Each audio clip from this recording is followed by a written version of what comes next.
So I remember one day one of the housekeepers was working in one of the floors, and we had to make a 911 call because she was having a medical emergency. And she's originally, oh, she is from Brazil, working here with probably no English, you know. We speak the language of smile. That's what I always say that. And we were trying to find an interpreter so that we can try and find out what's going on when the paramedics were here. And my heart just broke because, you know, we are lucky enough to find individuals who can actually help us translate. And all I kept on thinking is these days, yes, the big hospitals have translators, but the urgent cares or the smaller doctor's office, they don't really have translators. And if somebody has to communicate the basic issue or problem they're having, it's going to be a challenge. I live in Norwood. I heard about the library, Norwood Library, having the literacy program. So I had this vision in mind because I wanted to provide a safe comfort zone. It takes a lot for the adult to go back to school or go back in kind of teaching. So I decided to reach out to these amazing ladies, Kirsta David and Norma Logan. They run the literacy program.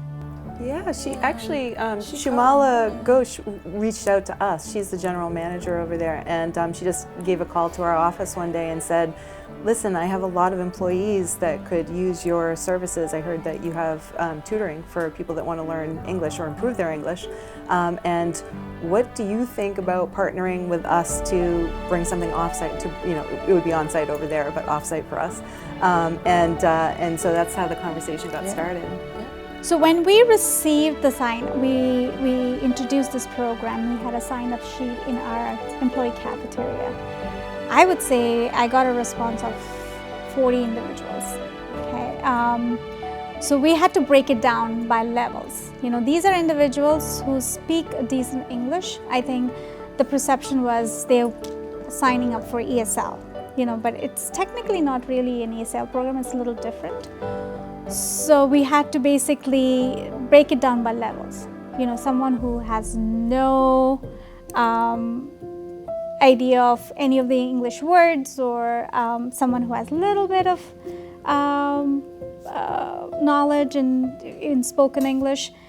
So we decided to break it down in 3 different levels. And last year we started with 2 levels, and this year we have 3. The pilot run of it happened in fall of 2023, and we had 2 different tutors, and one of them was a retired history teacher, and they were going to take on 10 students and 10 students. So we served a total of 20 students in fall of 2023 in 2 different classes, and it went so well for Sharon's class that she said, can I just keep going? Do we have to end at the 12-week mark, or can we keep going? And all the students wanted to keep going. So her class kept on meeting, and the other tutor couldn't because she had other obligations, but it went so well that you know, Shumala said, let's do another run. And so we did, and this time around we had 3 different tutors serving about 16 students, some of which were repeats from the first round.